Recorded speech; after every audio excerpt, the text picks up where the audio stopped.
Estás a punto de ver el séptimo y penúltimo capítulo de una serie llamada Luz en la Edad Oscura. Hoy estaremos considerando a San Francisco de Asís, por mucho el más famoso de esta serie. Y si quisieras mayor contexto, te animo a que veas toda la serie. Si únicamente estás buscando información de San Francisco de Asís, puedes ver este video únicamente. Antes de iniciar esta serie, estaba hablando con un pastor y le estaba comentando acerca de la serie que estaba en ese momento por hacer. Y me dijo, ¿cuál es tu personaje, cuál es tu persona favorita de la edad medieval? Y le contesté sin titubear, San Francisco de Asís. Ahora, después de haber considerado la vida de todos menos uno a fondo, sigo convencido que esta persona para mí es la más retadora, la más inspiradora, incluso la más confusa. Iniciamos. Cuando estudias historia, particularmente historia que no es moderna, hay tres categorías ampliamente hablando. Está la historia, como los hechos y lo que realmente sucedió, que los historiadores modernos intentan tomar todas las evidencias y casi como un detective intentar llegar a la conclusión más acertada posible. La realidad de lo que sucedió se llama historia. Y del otro extremo está lo que se conoce como mitología. Mitología, nadie está intentando explicarlo como historias verídicas. Se entienden que son historias que son en su gran mayoría sin base histórica, pero son de importancia. Y lo que diría acerca de estos mitos es que lo que más importa ahí no es si pasó o no, sino la importancia que las personas antiguas le daban a eso. En un mundo secular, ven la mayoría del Antiguo Testamento como mitología. Ven una serpiente hablando, o carrozas de fuego llevando a gente al cielo, o un burro hablando, y dicen, eso evidentemente es imposible y por ende entra en la categoría de mitología. Yo no tengo problema con verlo como historia. Creo en lo sobrenatural y más si viene en el libro sagrado de mi religión, el cristianismo. Yo no tengo problema con decir, las serpientes no hablan con un asterisco y poner, a menos de que sea el relato de la creación. No tengo problema con pensar eso. Sin embargo, en medio de la historia y la mitología, hay algo que se llama leyenda. Y una leyenda tiene más bases históricas, pero a través del tiempo se va exagerando, se va embelleciendo, se va mejorando la historia más allá de lo que realmente sucedió. Y mucho de lo que consideramos en la edad medieval podría considerarse temas legendarios. No nos vayamos tan lejos. Hablamos la semana pasada de Bernardo de Claraval, y él tuvo una visión, pero para él era más físico que visión, que Jesús se bajó de la cruz a abrazarle. Y si ves pintura medieval, ves pinturas donde hay un Jesús bajándose del madero a abrazar a Bernardo. A lo mejor Bernardo reconocía que era una visión, pero para sus seguidores, ellos no lo veían de esa forma. Para ellos fue un milagro que Jesús se había bajado de la cruz para abrazar a Bernardo. Esta figura que estamos a punto de ver tiene tantas cosas así, que rayan en lo absurdo, que hay dos formas de verlo. Como un historiador cínico, decir, eso no pudo haber pasado. O decir, incluso casi verlo como cristiano, decir, hay cosas que suceden que son inexplicables. Y quizá para esta figura tan inexplicable tendría sentido que su vida estaría rodeada de lo místico, lo espiritual, lo sobrenatural y lo anormal. No podemos ver esa historia como un historiador. Yo no soy historiador, evidentemente, soy fan de la historia y novato, si soy honesto. Tampoco soy teólogo.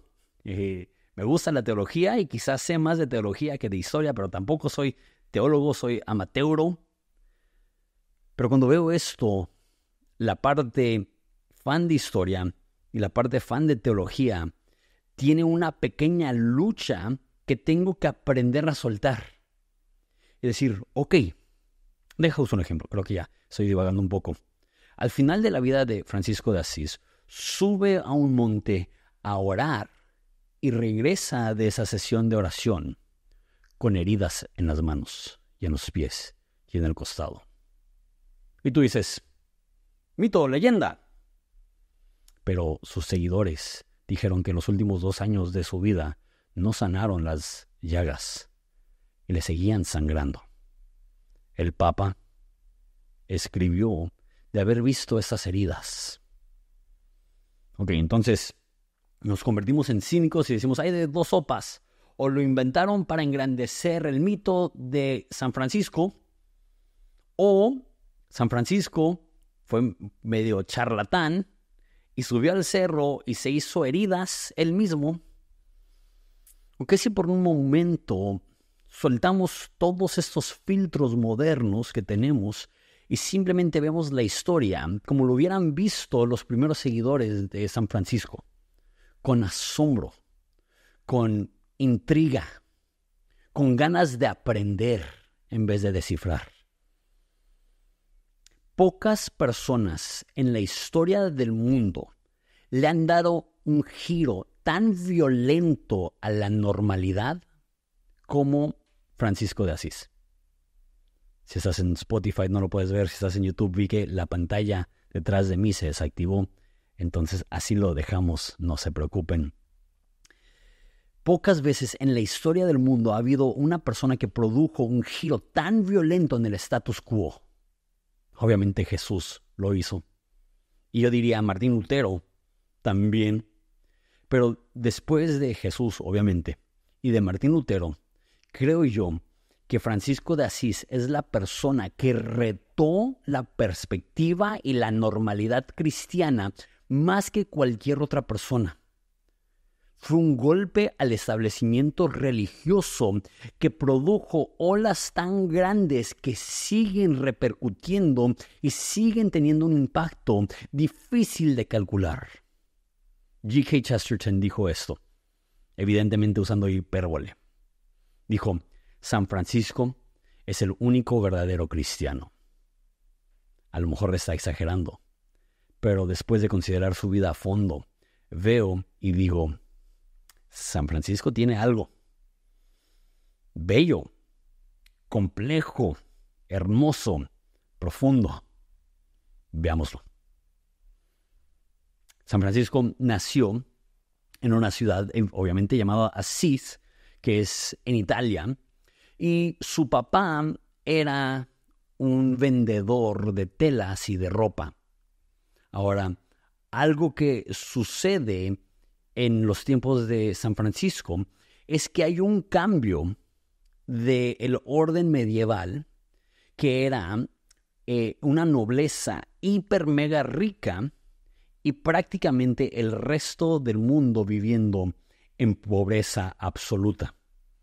Entonces, para que te des una idea, porque aún países latinoamericanos y México, la clase media es pequeña a comparación de los Estados Unidos o de Europa, pero a comparación de la Edad Media, hay muchísima clase media.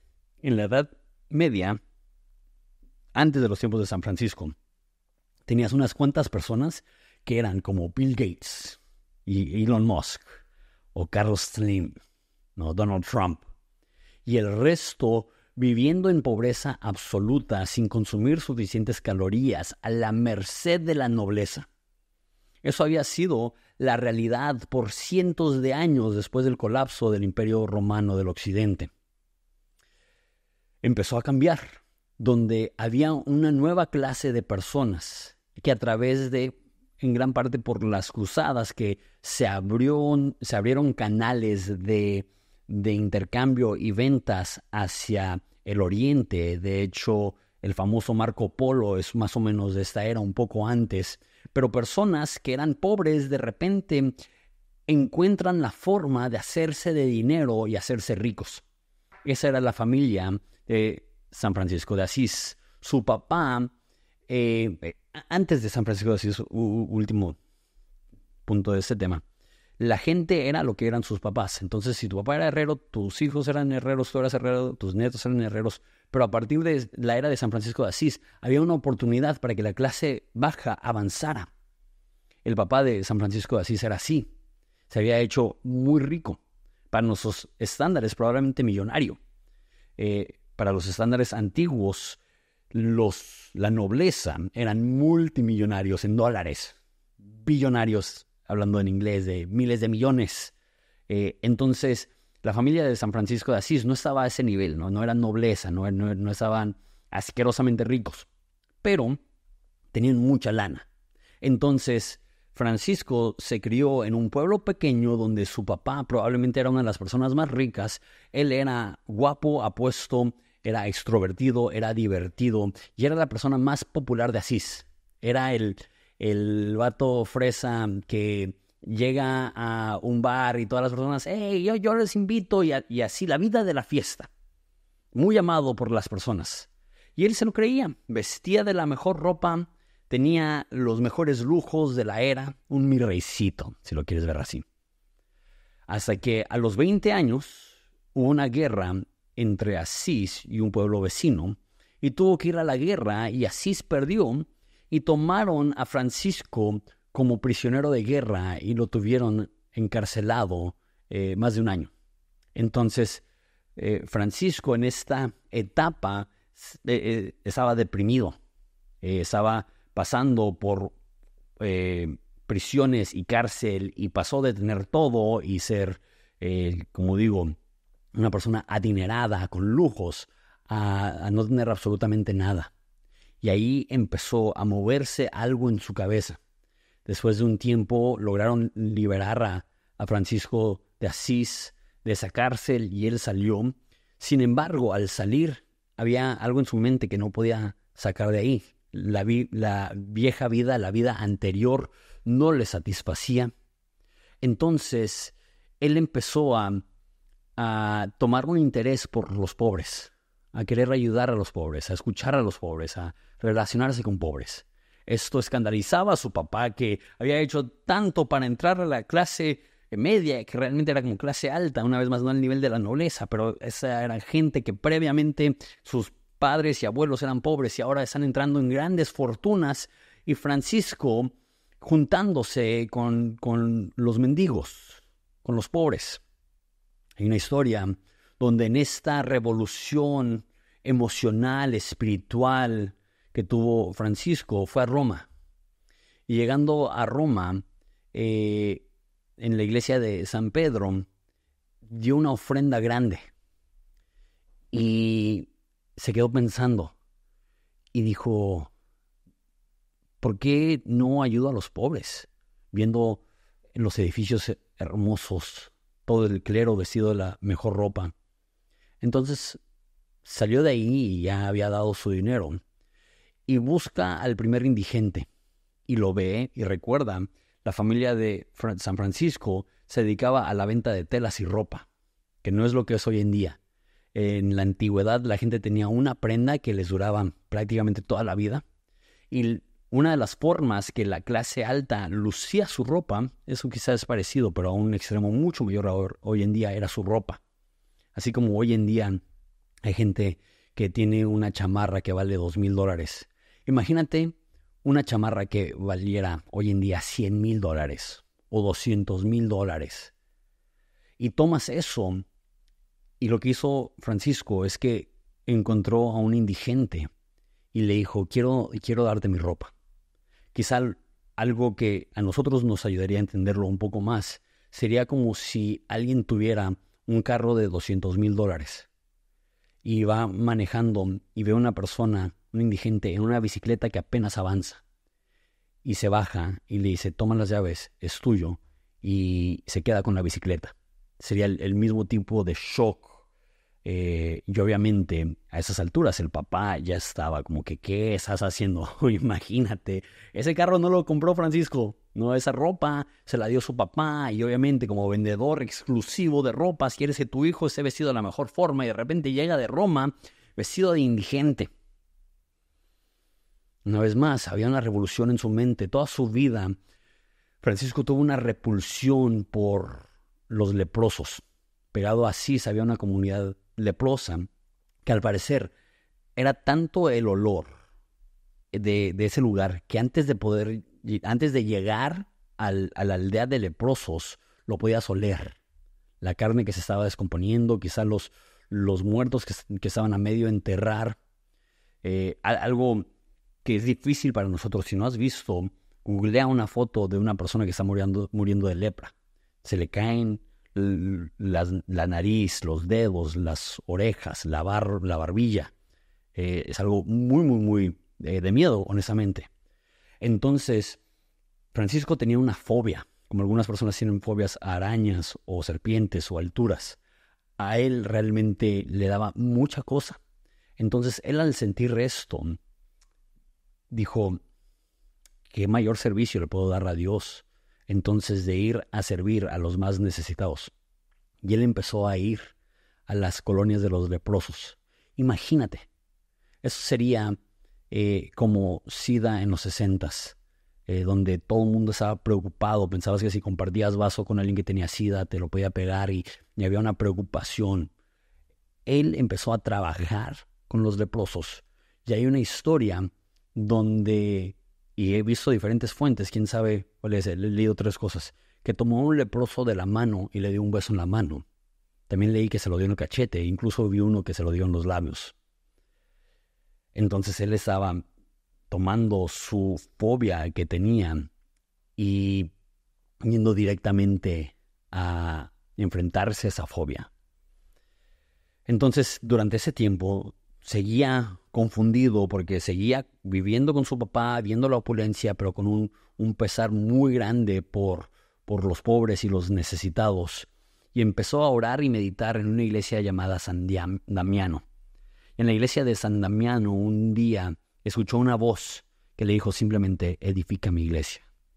Él interpretó eso como está viendo la iglesia, y la iglesia está no en ruinas, pero está un poco en desuso y desgastado y no en buenas condiciones. Entonces, al escuchar esta voz, él decide salir, robarse telas y prendas de su papá, venderlas y usar ese dinero para contratar a gente para reparar la iglesia. Esa fue la gota que derramó el vaso, y el papá enfurecido lo encarcela y le hace una demanda legal para que le regrese las prendas y el dinero robado. Y van a corte. Y en la corte el papá le dice, es culpable, debe de pagar. Entonces San Francisco se quita la ropa que traía, que para ese entonces era la ropa de su papá una vez más. La pone ahí y dice, eso es todo lo que tengo. Y dice, ahora sí puedo decir, Padre nuestro que está en los cielos, porque ya no tengo Padre terrenal. Y desnudo se voltea y se va. La gente relata esto como su momento de verdadera conversión. Que todo ese conflicto interno le llevó al punto donde perdió la relación con su papá y nunca la recuperó. Y salió sin nada. Y empezó a vivir en la calle. Les llamaban ermitaños, que eran gente que mendigaba pan y agua. Y eran personas espirituales, pero literal. Considéralo como un indigente hoy en día. Es en ese entonces donde adoptó esta gabardina, que si has visto a los frailes franciscanos lo usan hasta la fecha. Es una gabardina con una cuerda de cinturón. Es en ese entonces que empezó a vestirse así. Y porque ya no tenía dinero para recuperar, para restaurar la iglesia en San Damiano, él piensa, ¿qué puedo hacer? Y en ese entonces también empezó a odiar el dinero. Vio lo que hizo con su papá, que su papá prefirió el dinero a invertirlo en una iglesia o incluso a su relación con su hijo. Entonces él empezó a odiar el dinero. Entonces dijo, no, ya no voy a mendigar dinero. Y el resto de su vida San Francisco ni siquiera tocó dinero, lo odiaba. Entonces, pero ¿cómo vamos a reparar la iglesia si odio el dinero? Entonces, lo que empezó a hacer fue mendigar piedras. él estaba todavía en Asís, o sea, sus papás todavía estaban escuchando. Ya sé lo que está haciendo Francisco. ¿Qué está haciendo? Le está pidiendo a personas que le den piedras. Y Francisco mendigaba piedras, le daban piedras, y él mismo estaba yendo a esa iglesia a reparar la iglesia. Empezó en ese entonces a ser, como dije, una especie de ermitaño. Y la gente le preguntó, ¿por qué no te haces un monje benedictino? Una corrección, que el video anterior dije que San Francisco sí es un monje benedictino. No lo fue. De hecho, fue muy diferente. Ahorita lo explico. Pero cuando le preguntaron, ¿por qué no te haces un monje benedictino? Porque después de Bernardo de Claraval, que hablamos la semana pasada, hubo reformas y los monasterios benedictinos eran muy estrictos y eran muy dados a la dedicación, a la oración, a eso. Pero él respondía, yo quiero ser otro tipo de loco. Me gusta eso. ¿Qué significa otro tipo de loco? Él representa una transformación, donde en los monasterios los monjes se aislaban del mundo para tener pequeñas comunidades donde se enfocaban a la oración y al trabajar. Y personas que tenían necesidad podían ir a los monjes, o de repente los monasterios sí salían un poco a las ciudades. Pienso en Gregorio, a los inicios del movimiento benedictino. Pero Francisco no quería encerrarse en un monasterio. Él quería vivir con la gente, él quería estar en el pueblo. Él no predicaba en latín, él predicaba en italiano. Él no escribía en latín, él escribía en italiano. De hecho, 200 años después de él, el poeta antiguo italiano más famoso escribió su poema en italiano, Dante, inspirado en gran parte por lo que estaba haciendo Francisco de Asís. Eso también tenía repercusiones muy grandes. De hecho, si nos adelantamos a la Reforma Protestante, uno de los énfasis de la Reforma Protestante era poder comunicar las cosas en el lenguaje que la gente podía entender. Él quería estar con la gente. Él quería estar en los pueblos. Él quería estar donde podía conversar con personas. Pasó de ser el centro de la fiesta en Asís a ser el hazmerreír de Asís. Y muchas de esas personas que tenían esas convicciones muy extremistas estaban protegidos por la comunidad dentro del monasterio, donde todos eran extremistas y así se apoyaban mutuamente un poco. Francisco no, estaba solo, pero empezó a predicar y a compartir con algunas personas, y dependiendo de la fuente, 11 u 12 personas se juntaron con él y empezaron un grupo donde se llamaban los hermanos menores. Eso es lo que significan frailes. Entonces estaban ahí recibiendo burlas e insultos de todo el mundo. Entonces decidió ir Francisco a Roma. Estando en Roma, va por segunda vez, busca al Papa. Y ahora, sería lo mismo que hoy en día un indigente llegara a Roma y tocara la puerta del Vaticano y dijera, ¿puedo hablar con el Papa? Muy improbable.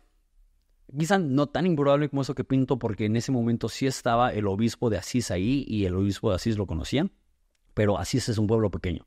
Sería como conocer al cardenal de Guadalajara, al obispo de alguna ciudad principal, pero no cerca, no tan principal, y que él le diga a algunas personas, o sea, era casi igual de improbable. Pero consigue la audiencia con el Papa Inocente III, y le dice, quiero empezar un nuevo orden, así les llamaban. Quiero empezar esa nueva alianza de un grupo formal de personas que somos indigentes, que viajamos a predicar. Y le dice, ok, ¿y qué estudios tienes? ¿De qué monasterio vienes? No, pues ninguno. Ok, ¿tienes patrocinadores? No, de hecho tengo años sin tocar dinero. Y el Papa, como cualquier persona, diría, me estás haciendo perder el tiempo. Y se despidió de Francisco y se fue a dormir. Mientras estaba dormido tuvo un sueño donde vio la Basílica de Letrán, que era la iglesia donde estaba el Papa en ese momento, y Francisco estaba sosteniendo, estaba debajo de la el techo de la iglesia, sosteniéndolo en su hombro. Soñó y mandó a llamar a Francisco y les dijo, tuve un sueño y creo que es de Dios, dale. Entonces salieron ahora con aprobación papal. De hecho, estaba tan preocupado el Papa de estos loquillos que mandó una persona a vivir con Francisco y supervisarlo en todo tiempo. De hecho, esa persona se convirtió en el Papa después. Pero incluso el Papa sabe que estas personas están medio raras. Entonces fueron y empezaron a crecer. En ese entonces crecieron a cientos y luego a miles. En ese entonces se acercó de ahí mismo de Asís una mujer llamada Clara, que de ahí inició, así como iniciaron los frailes, que son franciscanos, también hay un orden que se llama las hermanas claricinas, que son las seguidoras de Clara de Asís. Ella es casi tan influyente como San Francisco y eran contemporáneos y amigos y eran de la misma ciudad. Como dije, odiaba el dinero. Le dijeron una vez que ¿por qué no consigamos dinero? Hay tantas cosas que podemos hacer si tuviéramos dinero. Y él dijo, si tuviéramos dinero, también necesitaríamos espadas para proteger el dinero. Que de hecho, curioso, en un tiempo tan violento, él vivió durante los tiempos de la Quinta Cruzada. Él era pacifista. Él no creía que los cristianos debían de usar violencia. Entonces, para él, lo mismo. No quiero dinero porque el dinero lleva a la violencia para proteger ese dinero. Tanto así que cuando estaba a punto de salir la Quinta Cruzada, iban a ir a Egipto, él se adelantó a la Quinta Cruzada que tenía dos objetivos. Uno, morir como mártir. Él tenía ese deseo de morir como Jesús y de hecho era joven cuando fue, tenía menos de 40 años. Y intentar convertir al sultán, al líder principal del imperio musulmán con su epicentro en Egipto. Y llega, y una vez más, con su túnica sencilla, como mendigo, sin nada, fue con unos cuantos amigos, y el sultán tan interesado. Platicaron por una semana todos los días, y no se convirtió, pero fue tan impactado por la sencillez de San Francisco, que alguien dijo, quizá no lo convirtió en cristiano, pero lo convirtió en amigo. De hecho, no sé de dónde viene esa cita se la escuché a Josiah Hansen, pero me gustó. Él, obviamente, su objetivo era, si queremos ganar la tierra prometida, hay una mejor forma que derramando la sangre de los musulmanes. Si les compartimos el amor de Jesús, y si les enseñamos sencillez y un camino hermoso, es curioso porque muchas de estas personas, pienso mucho en Bernardo porque es el que acabo de hablar, pero mucho más del que vamos a hablar, Tomás de Aquino, dejaron escrito sobre escrito sobre escrito sobre escrito. Lees la Suma Teológica de Tomás de Aquino y es una obra inmensa, toma muchísimo tiempo leerla. San Francisco no dejó ningún libro. Sus únicos escritos es su testamento al morir y la orden o las reglas que escribió para los frailes y un poema que voy a leer en un segundo que es súper corto. Me hace pensar en Jesús, que los únicos escritos que tenemos de Jesús, de hecho no los escribió Jesús, son las biografías de Jesús, pero es muy pequeño. Jesús no escribió grandes libros. Francisco era un predicador, no se registró ninguna de sus predicaciones. Después seguidores recordaron predicaciones que dio, pero él mismo no las anotaba como esas personas. De hecho, si estás al tanto en mi canal de YouTube, verás que estoy subiendo libros de personas y no subí el de Bernardo, del Cantar de Cantares, porque me di cuenta que eran 60 horas en audio. Y es muy tardado el software que tengo para audiolibros. Sería literal días esperar que ese archivo se convirtiera en un audiolibro. Muchísimos escritos. Y San Francisco, que fue el más influyente, no tenía este cuerpo literario que dejaron las demás personas. Pero ¿sabes qué es lo que hizo? Un día predicando en las afueras, porque muchas iglesias ni siquiera lo recibían. Él trajo un burro y una vaca y un pesebre y predicó con los animales ahí. Fue la primera natividad. De hecho, a él se le atribuye haber creado las natividades que se usan en la Navidad. Ok, hasta ahorita no, todo lo que he dicho con la excepción de lo que dije al principio de las llagas en las manos, no es tan raro. Esto sí es raro. San Francisco tenía una obsesión con la naturaleza. Él veía la naturaleza como hermanos, como relacionándose también la naturaleza con Dios. Y de hecho, esto más que cualquier otra cosa de San Francisco se me ha hecho interesante y me ha retado, no desde que empecé a investigarlo para esta serie, desde años atrás. El único poema que él dejó se llama El Cántico al Sol y no está tan largo, entonces lo voy a leer. Nos demuestra mucho la actitud que tenía. Decía: Altísimo, omnipotente, buen Señor, tuyas son las alabanzas, la gloria, el honor y toda bendición. A ti solo, Altísimo, corresponden y ningún hombre es digno de hacer de ti mención. Loado seas, mi Señor, con todas tus criaturas, especialmente el Señor hermano Sol, el cual es día y por el cual nos alumbramos. Y Él es bello y radiante con gran esplendor de ti. Altísimo, lleva significación. Loado seas, mi Señor, por la hermana luna, y las estrellas en el cielo las has formado luminosas, preciosas y bellas. Loado seas, mi Señor, por el hermano viento, y por el aire y el nublado y el sereno, y todo el tiempo por el cual a tus criaturas das sustento. Loado seas, mi Señor, por la hermana agua, la cual es muy útil y humilde y preciosa y casta. Loado seas, mi Señor, por el hermano fuego, por el cual alumbras la noche, y Él es bello y alegre y robusto y fuerte. Loado seas, mi Señor, por nuestra hermana madre tierra, la cual nos sustenta y gobierna y produce diversos frutos con coloridas flores y hierba. Loado seas, mi Señor, por aquellos que perdonan por tu amor y soportan enfermedad y tribulación. Bienaventurados aquellos que la soportan en paz, porque por ti, Altísimo, coronados serán. Loado seas, mi Señor, por nuestra hermana la muerte corporal, de la cual ningún hombre viviente puede escapar. Ay de aquellos que mueran en pecado mortal. Bienaventurados aquellos a quienes encuentre en tu santísima voluntad, porque la muerte segunda no les hará mal. Load y bendecid a mi Señor, y denle gracias y servidle con gran humildad. Para empezar, qué bello. Pero ahí vemos su relación con la naturaleza. Hermano Sol, hermana Luna, hermano Fuego, hermana Agua. Y para él no eran palabras. Él sentía una conexión con la naturaleza. Una anécdota que se cuenta es que había un pueblo y la gente sabía que él amaba a los animales. Tanto así, lo voy a hablar un poco más en un segundo, que él se detenía a predicarle a los animales, porque en Marcos dice que deben de predicarle el evangelio a todas las criaturas. Y él lo creía como un mandato literal. Entonces iba caminando y se detenía, y dicen que los pájaros se paraban sobre sus brazos y él les predicaba. Y hay muchas fotos de eso. Y una vez más, la gente dice que sí. Si nuestra mente moderna no lo quiere creer, la gente dice que sí.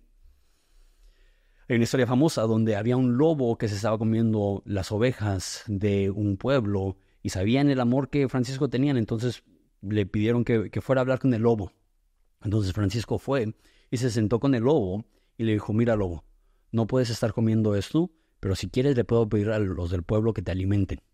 Entonces cuenta la historia que el lobo dejó de comerse a las ovejas y el pueblo a diario le daba comida al lobo. Era tanta su intimidad con la creación que cuando él se sentaba, él estaba consciente del árbol que tuvo que ser cortado para que él pudiera tener una silla. No era vegetariano, en ese entonces realmente no existía eso. Si podías comer carne, comías por sustento. Pero él estaba consciente de que al comer estaba con profundo agradecimiento por el animal que dio su vida para que él pudiera tener sustento. Sí, cuando él se sentaba, le daba gracias al hermano árbol que dio su vida para que él pudiera tener un lugar donde sentarse. Hay una historia famosa donde se estaba quedando ciego. Tuvieron que cauterizarle entre el ojo y la mejilla con un hierro al rojo vivo. Y antes de hacerlo, él voltea a ver esta llama y le dice: hermano fuego, sé gentil conmigo. Lo leemos y para la mayoría de personas, ya puedo ver a algunas personas decir: qué tonto. Y yo digo, ¿será tonto él? ¿O seremos tontos nosotros que caminamos por el mundo sin ni siquiera detenernos a darle gracias a Dios? Loado seas Dios por el hermano sol. ¿O seremos tontos nosotros que podemos ver un atardecer sin ser movidos a lágrimas para darle gracias al artista infinitamente divino que es Dios, que pintó eso para nosotros? Y a la hermana nube que se acomodó en tal lugar y al hermano mar que se acomodó en tal lugar para darnos esa puesta del sol. No era panteísta.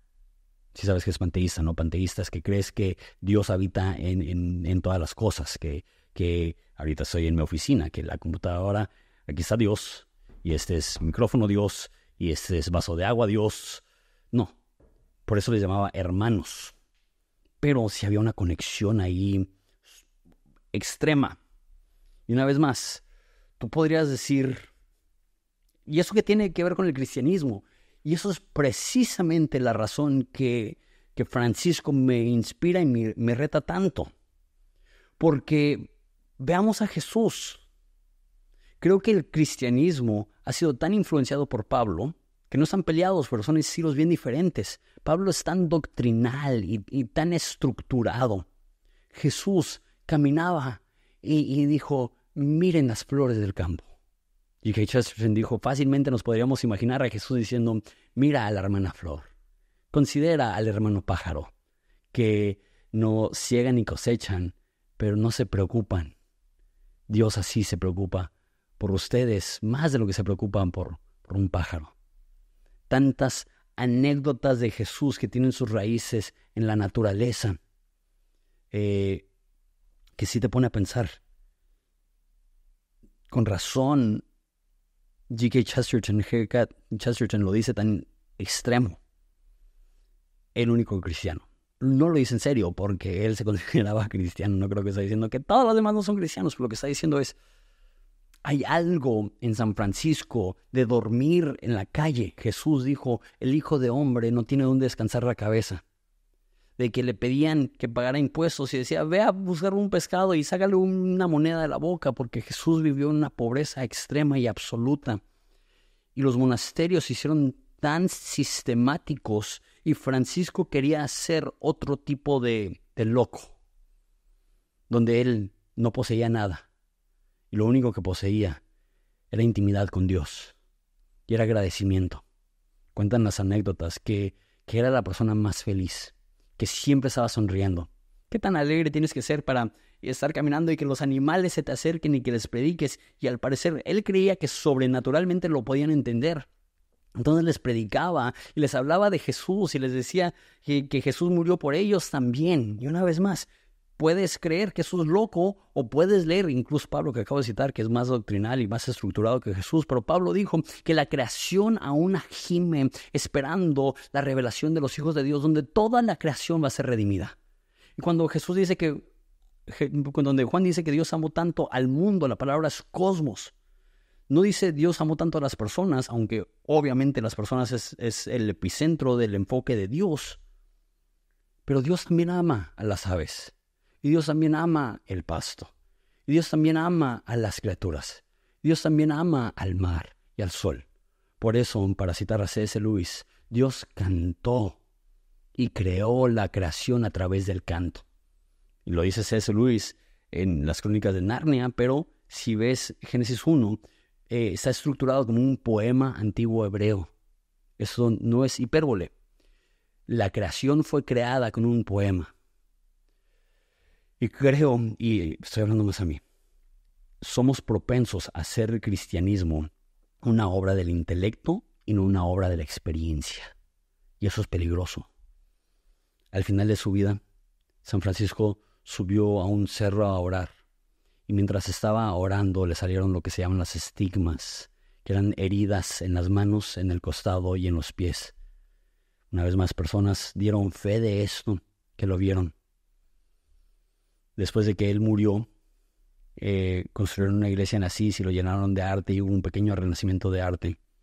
Pero cuando falleció San Francisco, le pidió a las personas que lo dejaran morir desnudo. Y Es curioso cómo cuando nació, obviamente, estuvo desnudo. Cuando renació y abandonó la relación con su padre terrenal, lo hizo desnudo. Y cuando dejó esta vida, murió desnudo. Y la verdad, veo mi vida y no se parece a la de Francisco de Asís. Ni poquito. Muy diferente. Pero veo la vida de Asís y digo, se parece mucho a Jesús. Y eso me preocupa. Me preocupa. Veo mi vida y no se parece mucho a él. Y tengo dos opciones. Me puedo poner a la defensiva o puedo aprender. Y puedo ver la forma de cómo yo ser una persona más humilde. Menos consumido con lo temporal, menos consumido con lo material, menos consumido con el poder, menos consumido con el contenido, menos consumido con la teología, menos consumido con el producir, menos consumido con el afán. Y aprender a sonreír y a lo mejor predicarle a los pájaros. No sé si los pájaros entienden. Pero será que la práctica de detenerte a hablarle a una ardilla en un parque acerca del amor de Jesús lo necesita más tu corazón que esa ardilla. Tenemos mucho que aprender de esa persona que es infinitamente más como Jesús que yo. Y cada vez que leo algo de él, digo, Dios mío, me falta mucho. Pero está bien, todos estamos creciendo. Dios te bendiga. Y gracias por acompañarme en este mensaje. Algo que he cambiado a partir de las cruzadas, estoy usando un bosquejo que me permite ser un poco más libre y espero que te haya servido. Los primeros mensajes y la serie anterior que di, literal escribí palabra por palabra, entonces es un poco más mecánico, eso es un poco más libre, pero me estoy dando cuenta que mínimo en este fue un poco más sermoneado, entonces perdón si te sermoneé un poco en este episodio.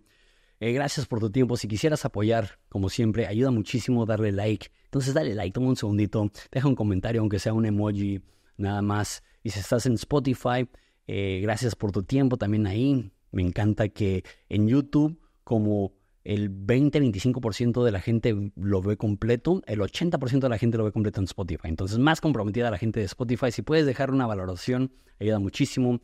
Si quieres ayudarnos, estamos gastando semana tras semana en miniaturas, en equipo. Entonces, si quieres apoyar lo que estamos haciendo y ayudarnos a crecer para alcanzar a más personas, lo puedes hacer a través de Patreon, en patreon.com/Jonathan Domingo. Gracias por tu tiempo y Dios te bendiga.